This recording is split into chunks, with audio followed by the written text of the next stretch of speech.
Okay, it's 1:45, and our next committee meeting of the day is the Parks and Recreation Committee. Those committee members are Connor, Lombardo, Bolden, Hannah, and Boyes. We do have all committee members present whenever you're ready, Madam Chair. Thank you so much. May I have a motion to approve the minutes from our previous meeting, please? So moved. Second. All those thank you so much. We have nothing on the old agenda and one item on the new agenda. Item number 6, an ordinance authorizing the mayor or his designee to enter into contract or contracts after publicly advertising for bids, requesting and receiving quotes and/or self-performing work for Firestone Park improvements, including new exercise equipment at Hines Hillcrest Park, authorizing the expenditure of funds and declaring an emergency. We have with us Jim Ashley. Go right ahead, please. Thank you, Madam Chair. Yeah, the installation of exercise equipment will support overall health and wellness to Firestone Park residents. The equipment is designed to build endurance, strength, stabilize core, aerobics, flexibility, and balance. The project is included in the 2025 capital budget under Firestone Park improvements at $75,000. Do we have any questions from committee members? Mr. Hanna? Or Mr. Lombardo? One of them down there. Question? I could ask one. Okay. Any other? So anyhow, Jim, with this new exercise equipment, is it equipment that we've had in the past is just outdated, or is this totally new? It's new equipment. We only have exercise equipment now at 4 parks in the city of Akron: Elizabeth Park, Stoner Hawkins Park, Ohio and Erie Canal Park, and recently at Lions Park. Oh, okay. So it's like a new room that they're putting in. It's kind of like a new... An outdoor, yeah, it's outdoor fitness, yes. Okay, all right. Very good. Councilwoman Boyce? Yes, thank you. Hi, Jim. Is this part of the Akron Parks Challenge, or is this something in addition to that? No, it's working in the capital budget, working with Councilman Kamer on this is one of the projects he was promoting for this year. Got it. Thank you. Any additional questions? Go ahead. Thank you. I appreciate the opportunity. So just to kind of bring the committee up to speed, this is something I actually been working on since like 2016. I first had a vision back then to create a walking path at Hines Hillcrest Park so the neighbor residents that live in that neighborhood could use that park more and use the walking path. So we actually installed a small walking path years ago, and then last year we were able to install the additional walking path that basically made the walking path all come together, because obviously you folks know we only have so much money, in our budget. And then obviously this is part of that vision that I had to incorporate some fitness equipment, outdoor fitness equipment, so everybody can try to enjoy Hines Hillcrest Park, the walking path, and also this exercise equipment. And as I move forward working with Jim Ashley, I do want to incorporate some ADA equipment in regards to this setup, because I think that's very important. So yeah, with that, this was originally in the capital budget for a Firestone Park pickleball court, and I believe that Hines Hillcrest Park needs some more TLC than Firestone Park, so I wanted this moved so we could focus on Hines Hillcrest Park. So yeah, if you have any questions or anything, let me know. I appreciate the opportunity. Anything else? Mr. Lombardo, do you have another question? No. Your mic's on. I didn't know. Oh, sorry. I said. With that, Mr. Ashley, your pleasure. Consent or suspension of the rules? Suspension of the rules. Okay, may I have a motion for suspension of the rules? I'll make that motion to suspend the rules with a favorable report. Second? Do you want to, all in favor? All in favor? Aye. None opposed. Thank you so much, and with that, we're adjourned. Thank you. Our next committee today will be the Rules Committee, and it will begin at 2 o'clock. Those committee members are McKittrick, Fusco, Amobian, Connor, and Davis. Again, that's the Rules Committee, and it will begin at 2 o'clock. Thank you.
Our next committee today is the Rules Committee.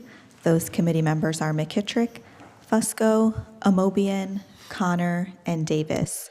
We do have all committee members present except for Councilwoman Amobian. Whenever you're ready, Mr. Chair. Thank you, Clerk Beviano. I'd like to call the Rules Committee to order. We have previous minutes to approve, if I could get a motion. So moved. We have a motion and a second. All in favor, aye. Aye.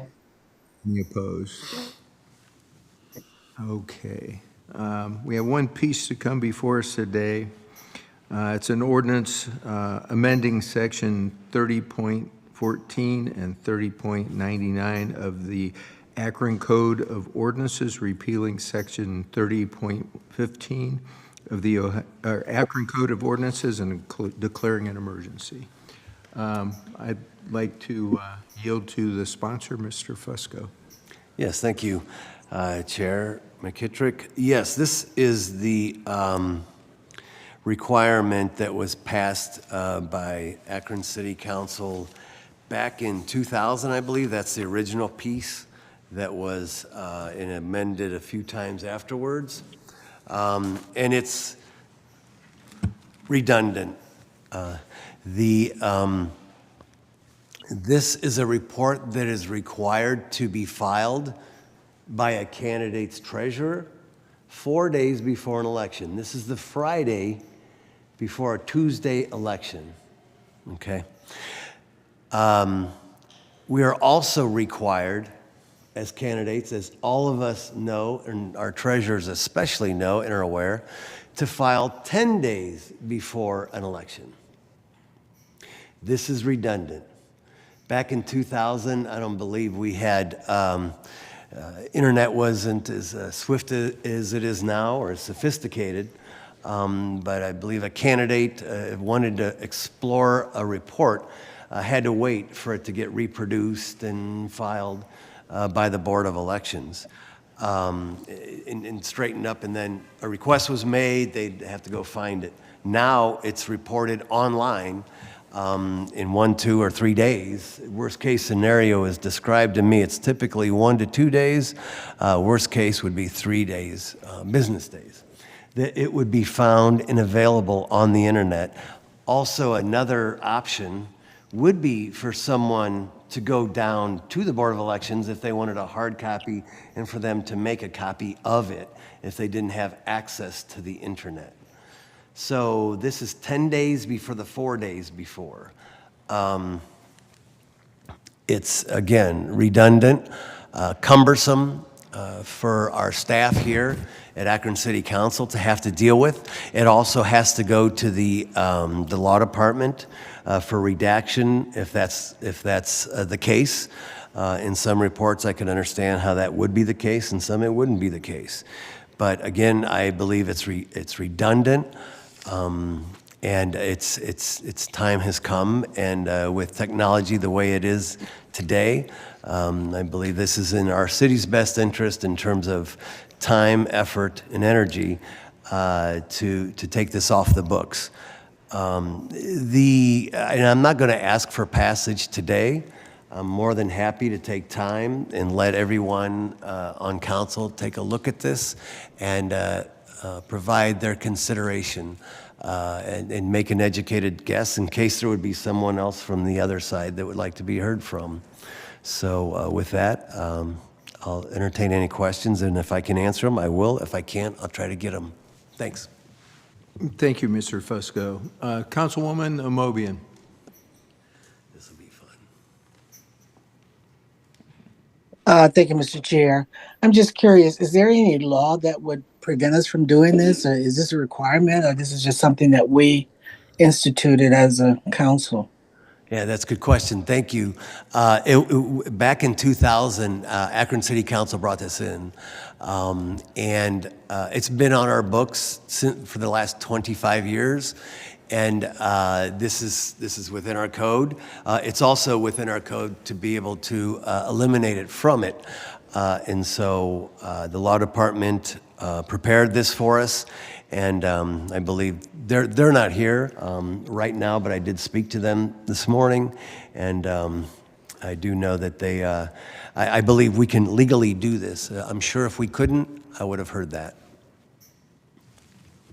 No, I was just curious about that because if it's if it's redundant and just cumbersome anymore, as you stated, the papers are elsewhere and they could be retrieved by anybody that wants to see them. So, thank you. Thank you, Councilwoman. Are there any other questions or comments from committee members or any other council members?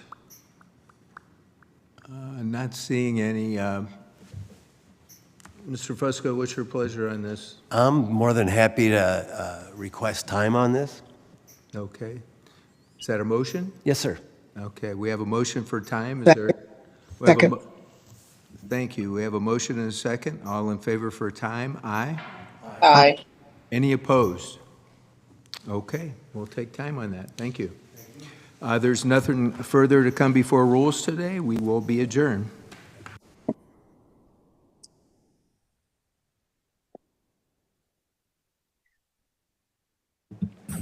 Our next committee today will be the Public Service Committee. Those committee members are Kamer, McKittrick, DeShazier, Bolden, and Lombardo. We do have all committee members present here in chambers. If we can just give everyone a moment to get to their seats. Thank you.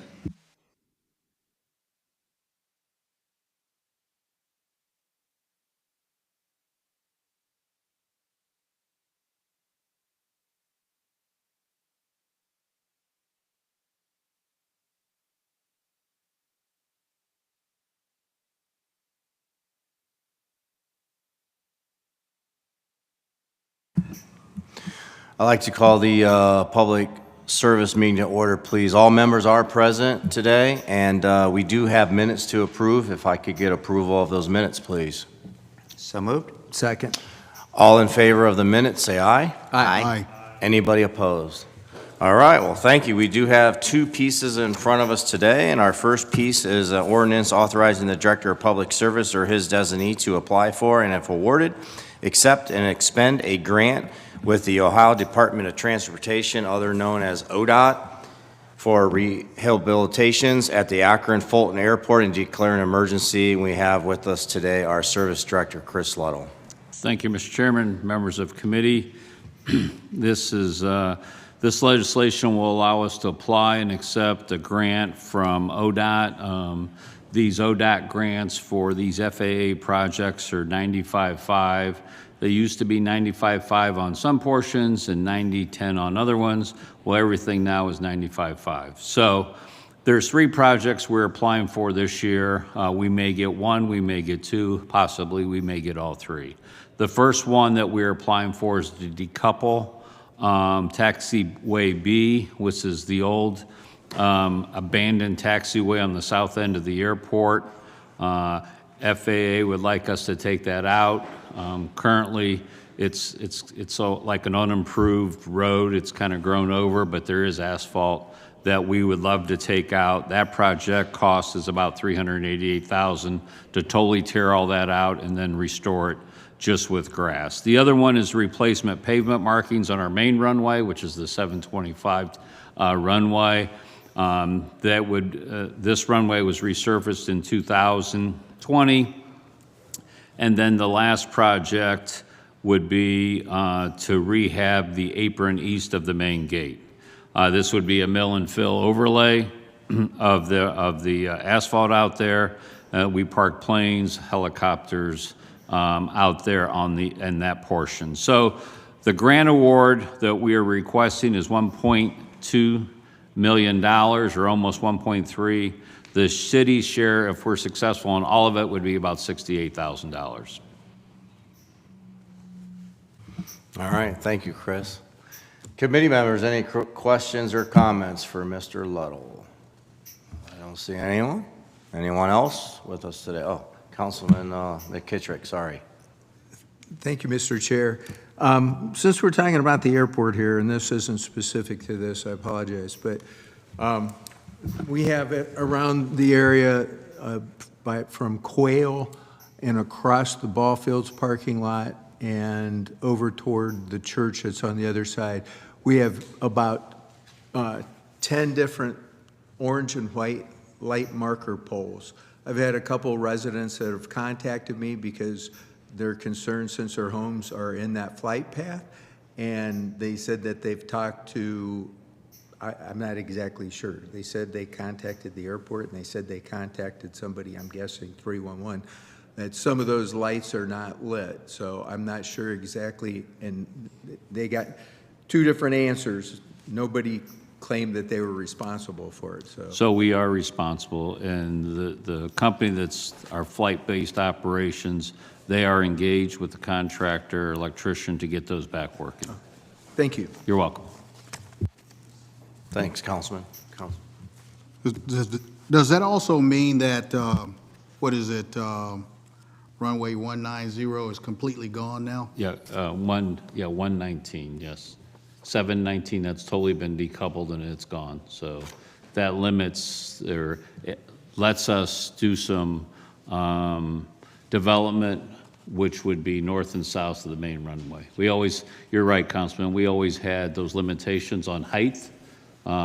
On the parcel we own across from Strickland's by the Circle, we could never build anything with certain height restrictions. That has been 35 eliminated. foot. We still have to work with the airport, but yes, we do have some areas open for development.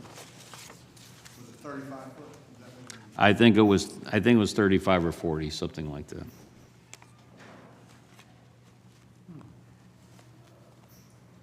Thank you. With that, is consent okay? Yes, sir. Motion for consent? Second? I have a motion and a second for consent. All in favor? Aye. Anybody opposed? All right, we'll move on to our next piece. Thank you. Ordinance authorizing the Director of Public Service or his designee to apply for, and if awarded, accept and expend the H2 Ohio Rivers Chloride Reduction Grant from the Ohio Environmental Protection Agency for the purchase of installation of electronic spreader control systems for street cleaning divisions, vehicle fleet, and declare an emergency. Chris. Thank you, Mr. Chairman, members of committee. This legislation will allow us to apply and accept the grant from Ohio EPA. The grant award is up to $75,000, and it's for chlorine reduction efforts, which means instead of using as much rock salt, especially when we pre-treat our roads, is that we would love to outfit all our trucks with brine systems. We have some on currently, but this will allow us to do a lot more pre-treating, and even with our new technology with Samsara and all our pavement sensors, it actually, we work and we can tell when we can just brine because of the pavement temperatures instead of just dropping rock salt.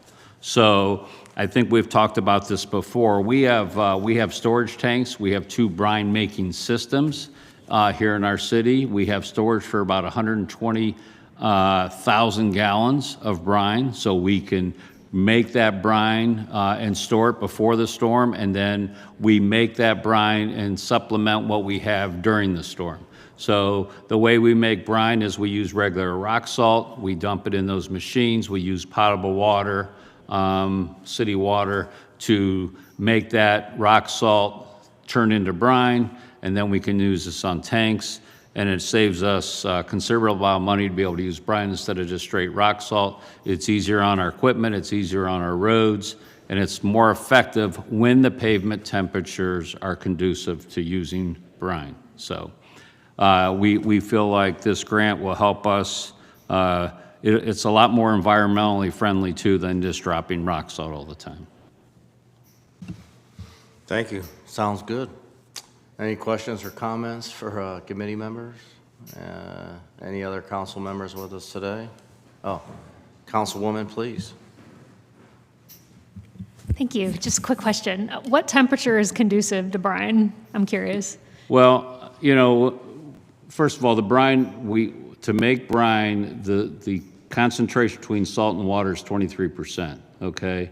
And then the pavement conditions, sometimes it's wind, it's sometimes, so there's a lot to go into it. So really anything around 28 and above, we can use it. But when you get a lot of wind, then you have to really watch. It depends, especially on open areas, right, where you get that. but for the most part, we can use it up to those temperatures. So the biggest thing is before the storm starts, we go out and brine the roads, and I think most of you have seen that, where you'll see the trucks go down. But when it's real wet, and when we start out at rain and we churn, it's really tough, because we don't want to wash off before we start. Got it, thank you. Yep. Thank you, Councilwoman. Any other questions or comments? All right. Chris, is a consent okay? Yes, sir. All right. Can I get a motion? Motion for consent? Second. I have a motion and a second for consent. All in favor? Aye. Anybody opposed? All right, that's the only two pieces we have today. Nothing else. We are adjourned.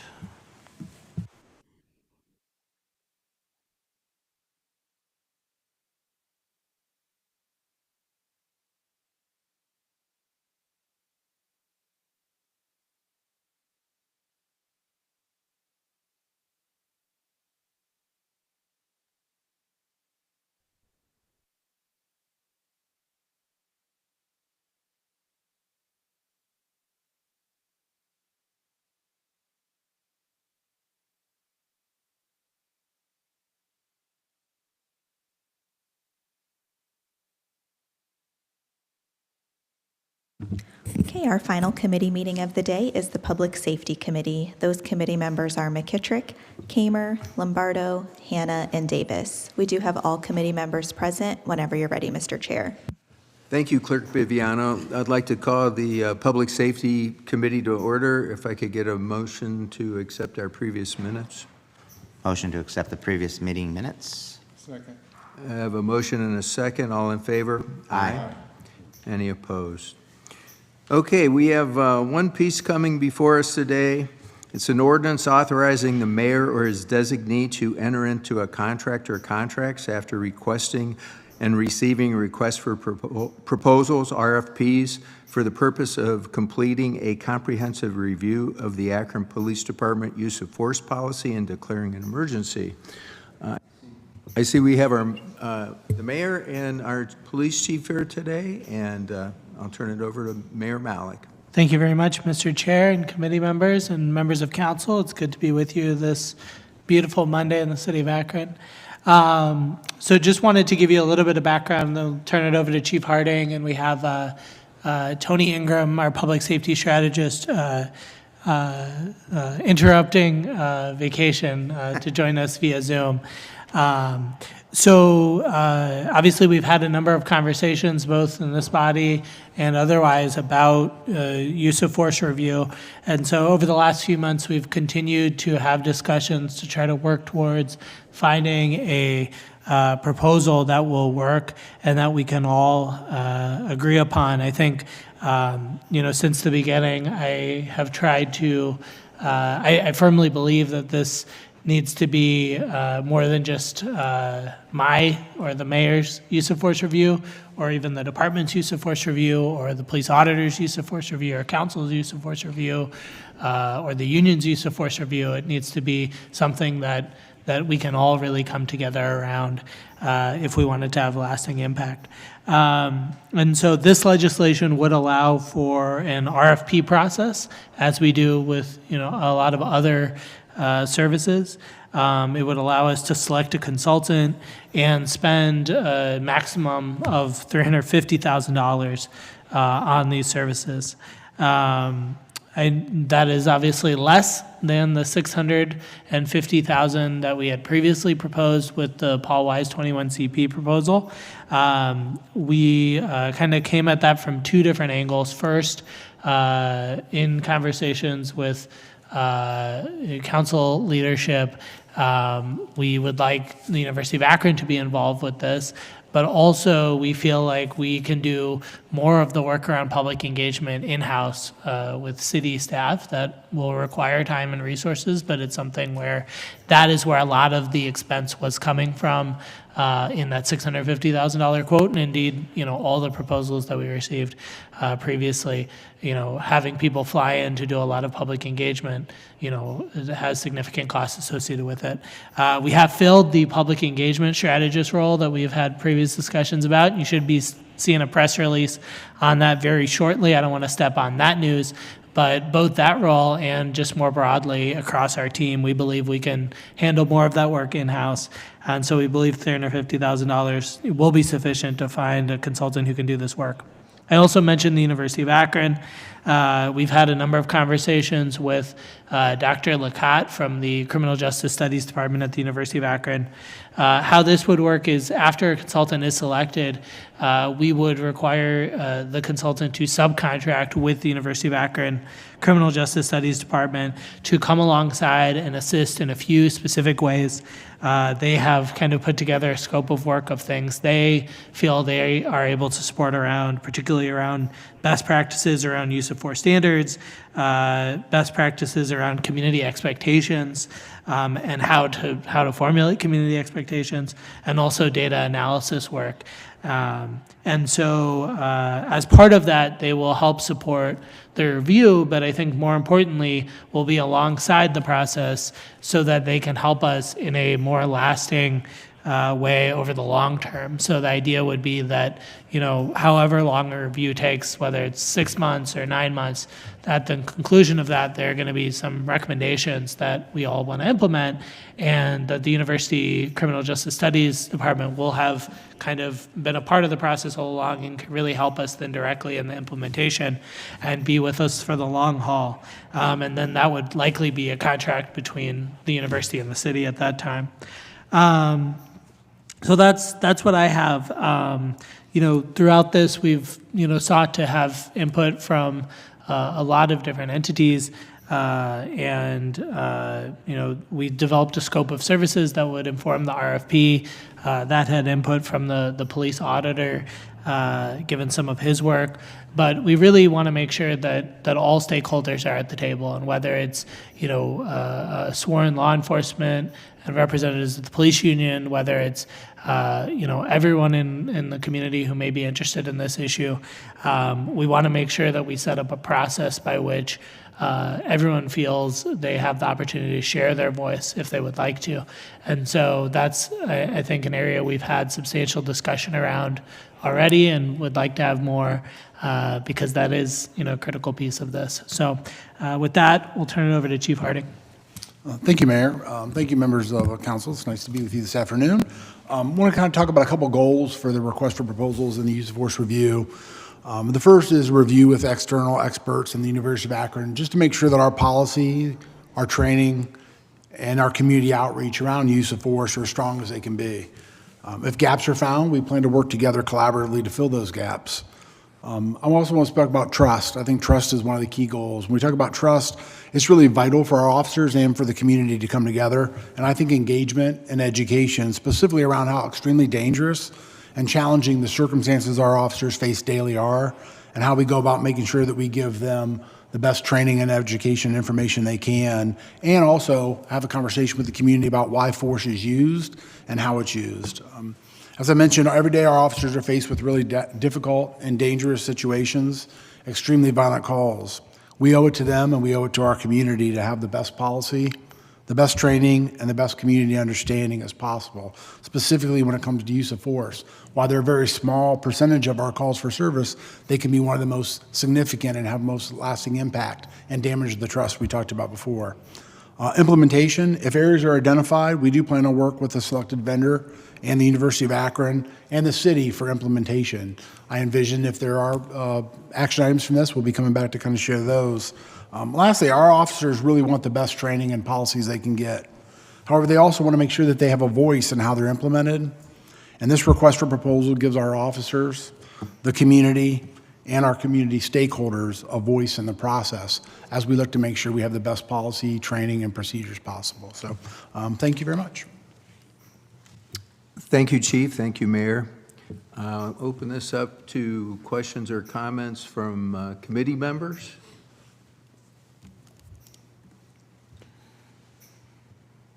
Councilman Lombardo.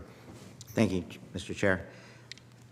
As a numbers guy, I should know these numbers, but I'm going to defer to the expert because you've talked at my board meetings and Chief, and I've heard it during other presentations. So can we just review the number of calls the Akron Police go on throughout the year, whether it's this year or last year, if you could. We average roughly around 135,000 calls for service per year. 135, okay. In quick math, that's, over 10,000 a month.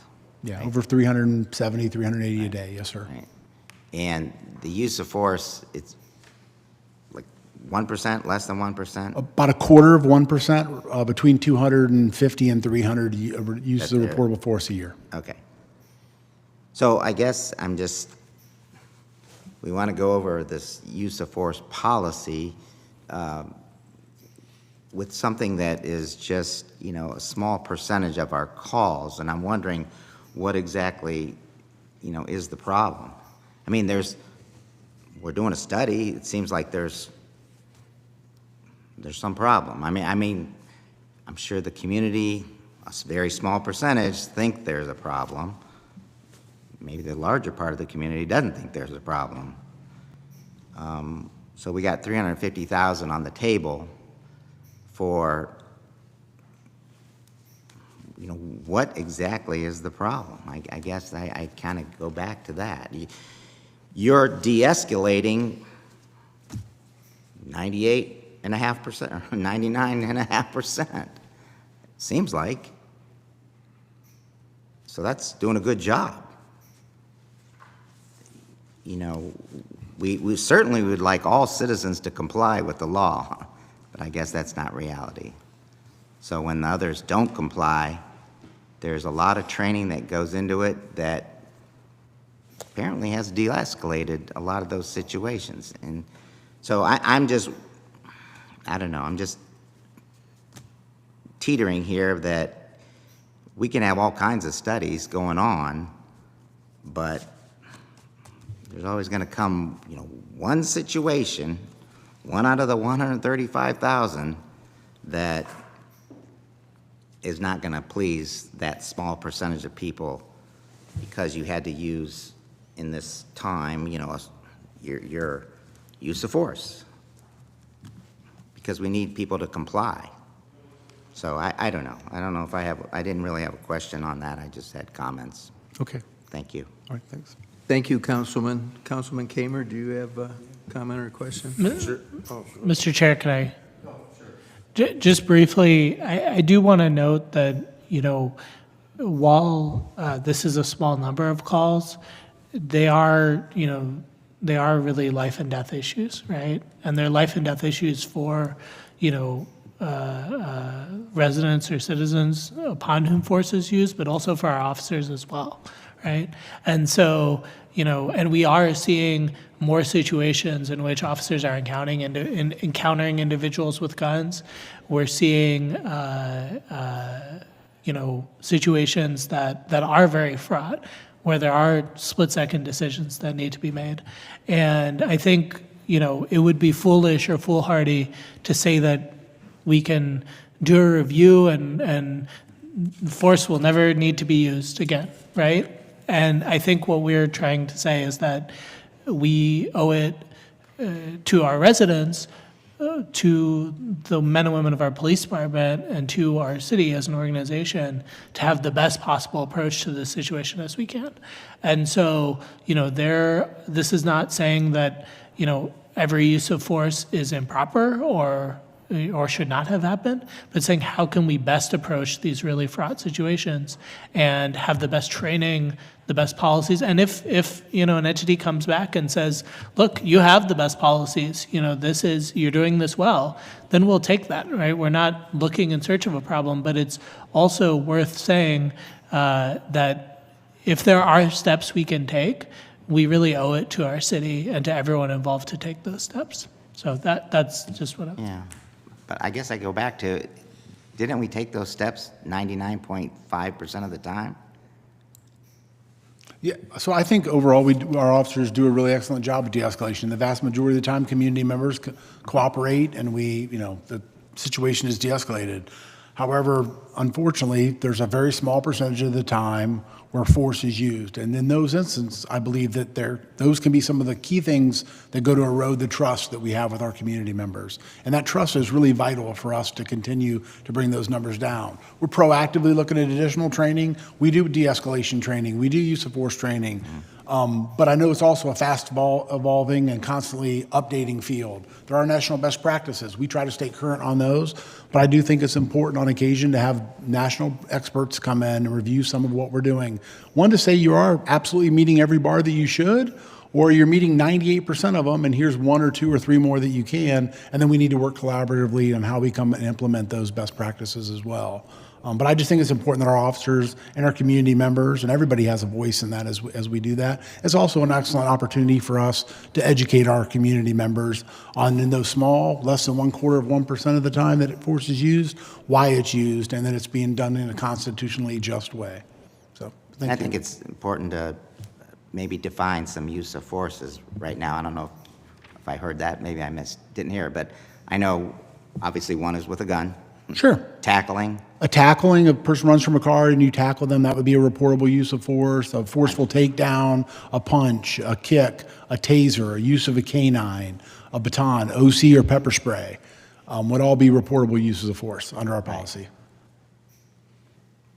And I know we had conversations before, or there's been presentations before, like what other types of use of force could we implement? Like, I don't know, karate kick.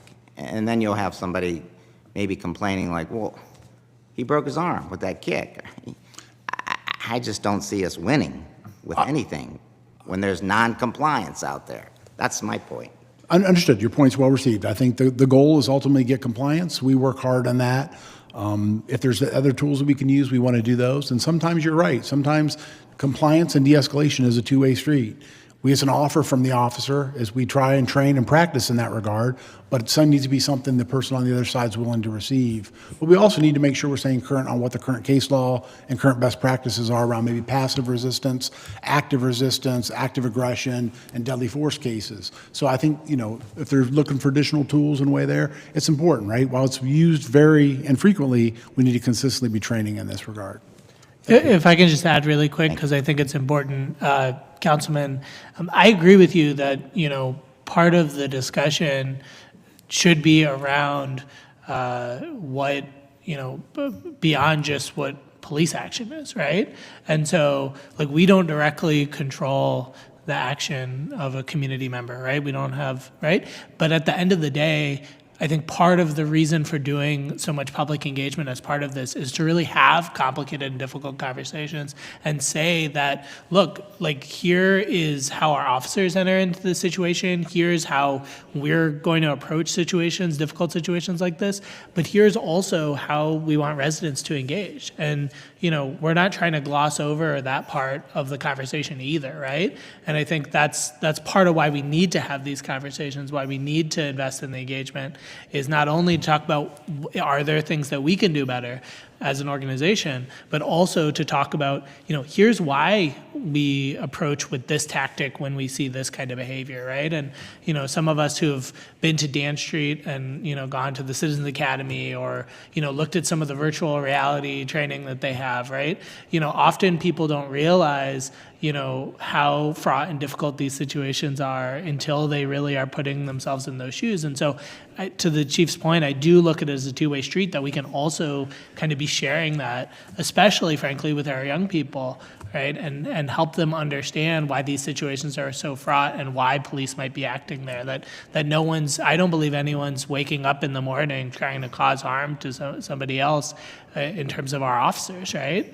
But we need to cut through some of those misperceptions as well. Councilman Kamer? Thank you, Mr. Chair. Good afternoon, Mayor. Good afternoon, Chief. So your first proposal, you came in with a $650,000 price tag. This one is $350,000, and you did mention there's some in-house work that's going to be done, and I know this is hard to do, but do you have an estimate of what that in-house cost will be? I don't have an estimate of that. What I would say is that, and I tried to express it before, the proposal, and I'm not here to rehash the old proposal. I felt strongly about that. I felt that would give us a good approach.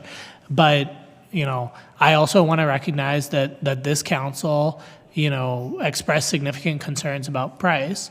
And so this was our effort to say, what is a number that we think we could find workable to do a proposal like this? And then with the assistance, putting more of our own work into it and sweat equity into it, and also with the assistance of the university, feel like we can get something workable out of it, right? But I don't have a number of what that would be. I think I would say we are committed to, sorry, Councilman, we are still committed to having both public engagement opportunities as well as kind of smaller group conversations, both with law enforcement and with members of the public as well. And so, we're not thinking that we won't do the public engagement as part of this. It's just that, we will need to put a lot more work into it. Thank you, Councilman. Councilman Hanna. Thank you, Mr. Chair. How you doing, Mr. Mayor and Chief? Haven't seen you for a while. Here I am. Pardon? Yeah. Here I am. Last time I saw you was at the tree planting there in Ward 5. Right. Yes, sir. With all due respect for my colleague, Mr. Lombardo, as a black male in the city of Akron, you don't see what I see. I see in our neighborhoods where our black youth and men are being killed. I don't know if it's the right thing to say by the Akron Police Department, because when they go on a call, they don't know what they're going to get into or be involved with. And for you to bring up issues like, well, if they kick someone, will that be use of force? Here's the thing. The use of force here in the city of Akron has been 2 or 3 killings of our black youth. And so a lot of them are still in litigation, and they're going to come out, and we don't know how they're going to come out. But we need more, and I've been preaching this, and I've been saying this since I've been on council. We need more de-escalation for the police department. Now, it's not always the police department's fault that they have to punch someone in the face 2 or 3 times, as you saw within the last week and a half, where the officer requested that the young man put his hand behind his back and he didn't, and so there was use of force. But it's not that I'm saying that the police are not doing a good job, but they need improvement on that.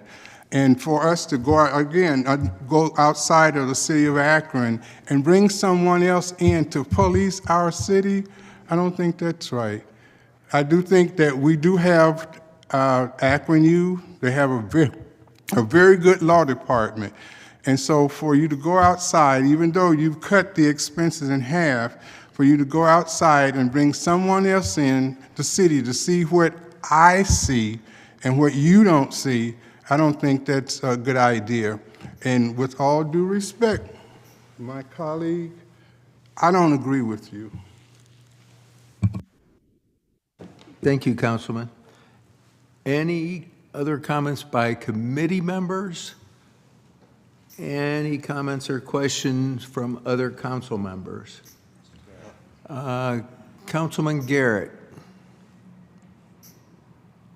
Thank you, Chair. Appreciate the opportunity.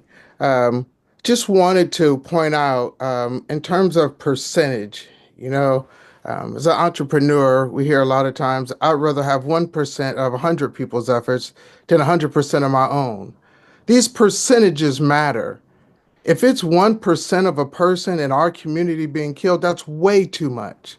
The ideal of us spending $350,000 to figure out the use of force for a person in Parkland, the young kid getting punched in the face several times, or whether it's the use of force of Jasmine Tucker, who never brandished a weapon being shot in the back, or whether it's just the use of force on Mike Jones in a U-Haul truck, or whether it's the use of force of a young 15-year-old being called the effing B. These use of force this is serious. And for us just to have this conversation as if we don't understand why we're spending this money, it's not enough money. And my colleagues need to understand that this is life and death in our community. Sometimes the privilege piece is bothering me. We got to understand that these are people that we represent, and there is a reason that we're here. When we look at the contract negotiations and how possibly that could bankrupt our city, we have to factor in these lawsuits. I mean, it is terrible. When you think of the amount of money that we spend for the oversight, I think they came before us initially with $1 million budget. Why is that? Because the police hasn't done something they were supposed to do properly. When we look at paying out the $300,000, why is this? Because the police hasn't done something they're supposed to do. When we look at the potential lawsuits that we're getting ready to bring for our city to our numbers guy, why is this? And so this is the department we really have to take time and look at. And I appreciate the mayor. I sent over a proposal. My proposal was for the entire thing to be done in-house. Every single part of it. I mean, we have the individuals to do it. And I appreciate the city and the mayor for meeting me halfway on that proposal, with some of that stuff being done in-house. I respect that and I appreciate that. But I am glad that we're putting some money toward this. It's not enough, really, but my colleagues really need to understand that in the Black community, to put a percent, to try to break this down in percentages is not right. We can't tell these families that are experiencing this use of force and dying that this is only a small percent. You can't, I mean, if it was one of our sons and daughter, how dare we say, oh, it's only a small percent? I have 2 kids. If one of them died, oh, it's only 50% of his kids, really. So I think we really need to be careful on how we push forward on this use of force policy. And thank you, Chair. Thank you, Councilman. Do we have any other folks online with their hands up? Council President Somerville. Thank you, Mr. Chair. And I appreciate all the conversation that has happened back and forth between council and the administration to bring us to the proposal that is in front of you. Again, I don't think it's about necessarily a dollar amount, but it's about getting the right proposal that's going to help us address the real issues and challenges that we face here in Akron. Again, why we were so vocal on wanting to make sure that the University of Akron had a seat at the table and was able to assist us. Again, we do believe that there's a lot of local talent that can help us do this work. The other thing that I want to make sure that, people in the community are clear about, we're putting out this request for proposals so that we will get an opportunity to see these contracts and to see who applied. Because again, I think it is important. And I think Councilman Hanna kind of mentioned that, again, ability for us to use local talent that is right here in Akron. And so again, just want to thank council and the administration, because I think this is a good meeting in the middle to address something that we all know that we must move forward on. So thank you. Thank you, President Somerville. Any other council members or committee members have any questions or comments? Councilman Bolden. Thank you, Mr. Chairman, Mr. Mayor, and the Chief. Thank you for coming down. Question I have is, this is a request for proposal and enter into contract. Do we have someone that we are looking to contract with already, or are we just really going out for proposals? And I'm wondering where we're at, okay? Yes. I'd like to know that. I know that you got the University of Akron, we've asked for that, but if there is, and will we see the proposals before you contract with them? Yeah, we are, there's no entity that we are planning to contract with. We are going to do a formal request for proposals. just like we do for a lot of other services. We have a draft, we'll post that online, we will share that, not, publicly, but also with all of the entities that we had previously discussed with. So,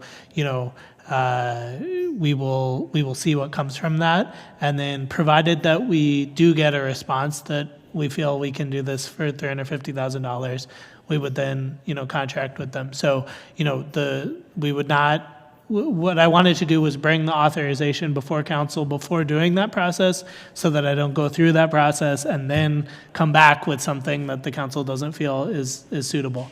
But ultimately, we are doing that process. I also, heard that process loud and clear, and that's why I wanted to, basically get the authorization with the number, because I want to be clear about how much we're spending. Council has a role in that, and then we'll go ahead and try to select the best vendor.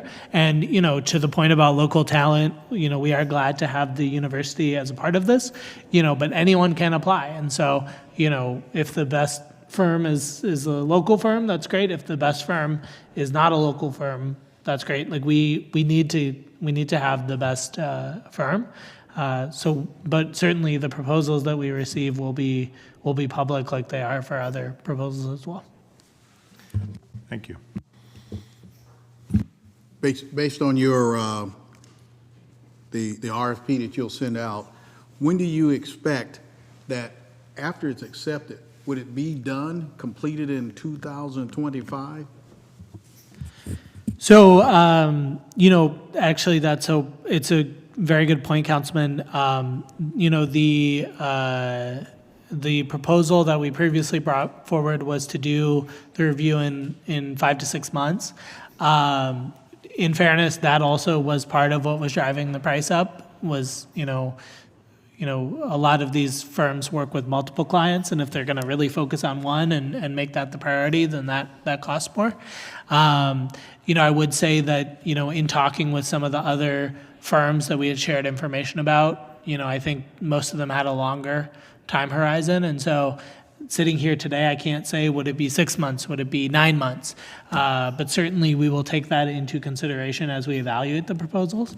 And, we need to do something right, but we do need to do it, right? And so, my hope would be, I did not expect council to vote on this today, but certainly, if we could get approval, perhaps in 2 weeks at the June 2nd meeting, I'll leave that to council in terms of the approval, but once we have the approval, we would likely leave the RFP open for a month, and then have the proposals, and then, I would anticipate, hoping to have that review completed within 6 to 9 months, but again, I can't, be sure what kind of proposals we would receive, so that's what I'd say. Council President? Thank you, Mr. Chair. I just want to get some clarity and making sure that council will have a seat at the table to also participate in reviewing the request for proposals that come in. Again, I say, we heard about, the best, and we saw that Paul Wise is now in a situation where he's doing $40 million of pro bono work for Trump. So again, I just want to make sure that we are looking for the right firm that can help Akron do this work, and that council will have an opportunity to play a role in selecting that firm. Thanks, Council President. We can certainly discuss what that would look like. I mean, it is the administration's duty to select vendors, right? But we can certainly talk about, how to have input in that process. So we can have those conversations. Thank you, Council President. Councilman Fusco. Just a couple quick comments. Just that Mr. Hannah's right. In terms of, we may not understand. We don't live in those neighborhoods where use of force is more common than it is in other neighborhoods. But I just think it's important. Some of us, I'm not going to speak for everyone because I know better than to do that, but some of us, it doesn't mean it doesn't affect us. It doesn't mean we don't empathize with the families. Many of us here have sons and daughters brothers and sisters, parents, and it does. Many of us are around this horseshoe, some of us. I'm not going to speak for everybody, but it does.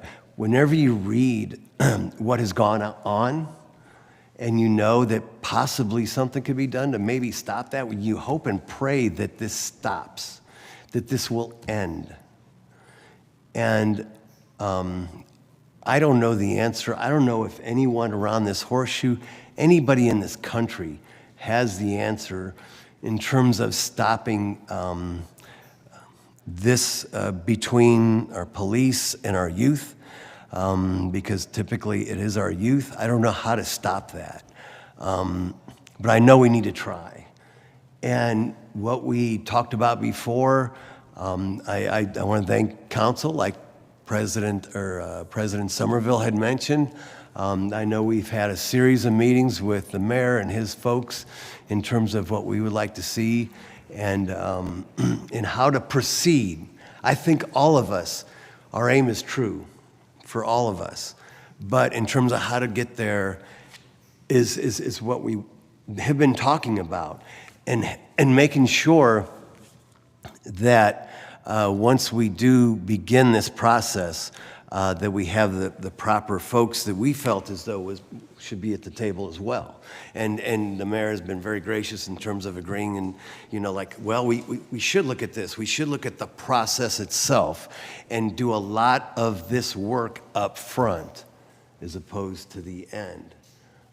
But I just, like I said, a lot of us read the paper. We see the reports on the news, and it does. It affects us. And I'm not going to say more than you or less than you. I'm not going to say that, but it does affect us. And I feel as though we're all here in this room in the city as Akronites. And if there's a way to stop this, we have to do that. And if this is it, I hope and pray this will be it. But seeking continuous improvement, my one thing I've always said was the Graham versus Connor, that's the standard that's set by, that's the rule of the land, and that's the standard.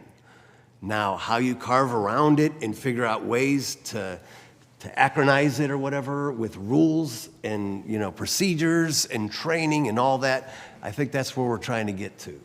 And so, eventually we're going to get there, and I appreciate the mayor requesting time on this, but I'm just hoping and praying that this will help us and help our city and our children and young adults. Thanks. Thank you, Councilman.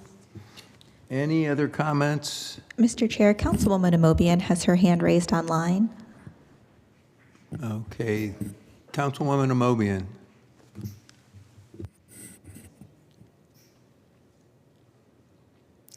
Her camera is currently off, so I'm wondering if she stepped away. Councilwoman Amobian, can you hear us? Can you hear me? Yes. Thank you. And thank you, Mr. Chair.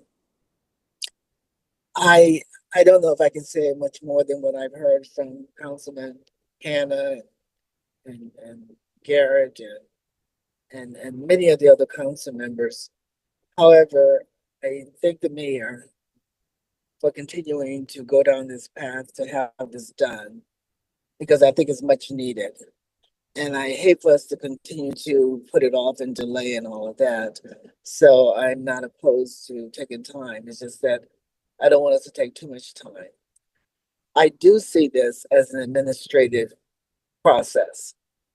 So if it doesn't involve all of council, then we should not be having a role in this. And I really want to hear more about what this role people are talking about, because this is an administrative process that we're talking about. And any way we can stop or come up with a uniform policy that would help us review the use of force, that would prevent officers from shooting people in the back or engaging with someone and they end up dying from a gun that's already taken out of the holster. I mean, any of those that we can prevent is enough for us to do this. And again, I am not going to concern myself with the dollar amount.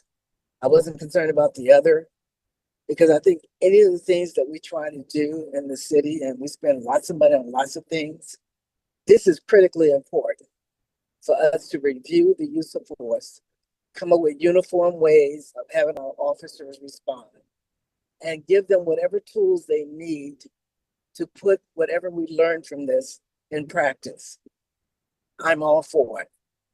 So I truly don't want us delaying this with trying to figure out who on council is going to sit and review proposals, because to me, that doesn't make any sense. This is an administrative process that needs to move forward, and we need to get it done. Thank you. Thank you, Councilwoman. Any other comments? Councilman Hanna. Thank you, Mr. Chair. Mr. Mayor, could you answer one question for me, please? Why do you think that an outside firm would be better suited to come in and address the issues that we have in our house?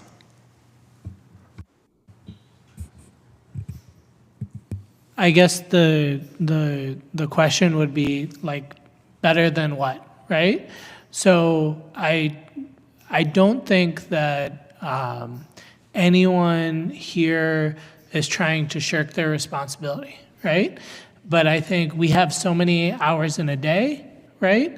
And we also have things that we are experts on and things that we are not experts on, right? And so, we have the opportunity to engage with experts to help us review, right? And this is something that the city has done, right? In the discussions that Councilman Fusco mentioned, there was a whole organizational change process that was undertaken within the service department that, brought in experts around that organizational structure, but also then they facilitated a space in which they talked about how to get input from people at every single level of the organization about what that could look like. Now, could we do that entirely in-house? Perhaps, but first of all, I think none of us are experts in use of force, right? Certainly, the chief and the police department have a lot of expertise in it, but it's not the only thing that they do. And then two, we don't want this to be the exclusion of to do anything else, right? And so those are always the balances. Now, I will say, as I've said before, with the amount of public engagement that we think this is required, there is going to be a lot of city staff time and resources. Frankly, already has been a lot of city staff time and resources gone into this. But I do think that there are areas in which it's helpful to bring in consultants, to bring in, especially when you're trying to do reviews on complicated issues, to Councilman Fusco's point, I'm not just trying to steal all your points there, but, this is an issue all around the country. And if there was, it was just purchase this package or read this book, then our country, our society would not have these issues. But it's more complicated than that. So we have to take, opinions, and sometimes it's helpful to have outside eyes from experts. And then again, they are not going to be the ones who implement this. We are all going to have to be the ones that implement this, right? And there'll be decisions for the administration, there'll be decisions for the police department, there'll be decisions for council. And we are each going to have to make those decisions, which is why it's important that we're all bought in the front end. But, that's what I would say, sir, is that this is not us trying to say this is not for us to do. It is absolutely for us to do. I just think that we can benefit from some help here.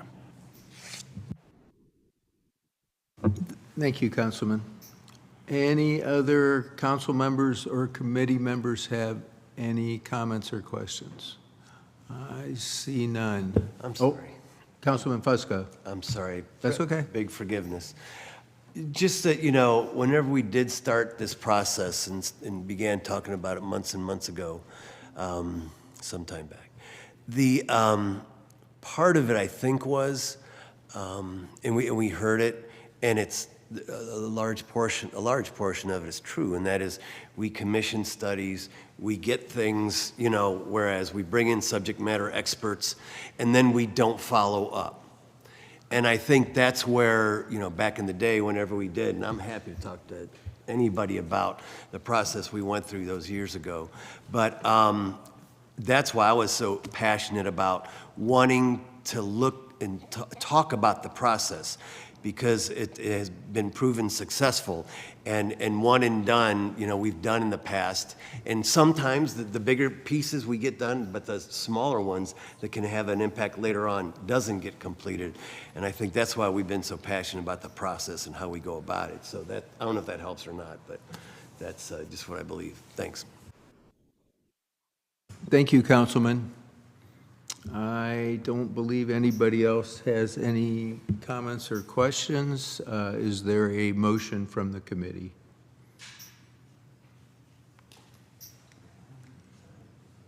I'll make a motion for time. We have a motion for time. Is there a second? Second. Okay, we have a motion and a second for time. All in favor for time? Aye. Aye. Could I do a roll call vote on that? Thank you. McKittrick? Aye. Kamer? Nay. Lombardo? Aye. Hannah? Aye. And Davis? Aye. The motion for time passes 4-1. Okay. We will take time on that. We'll get it before council this evening. And we have nothing further to come before public safety. We will be adjourned. Thank you very much. That is the final committee meeting of the day. Council will meet in regular session at 6:30. Thank you.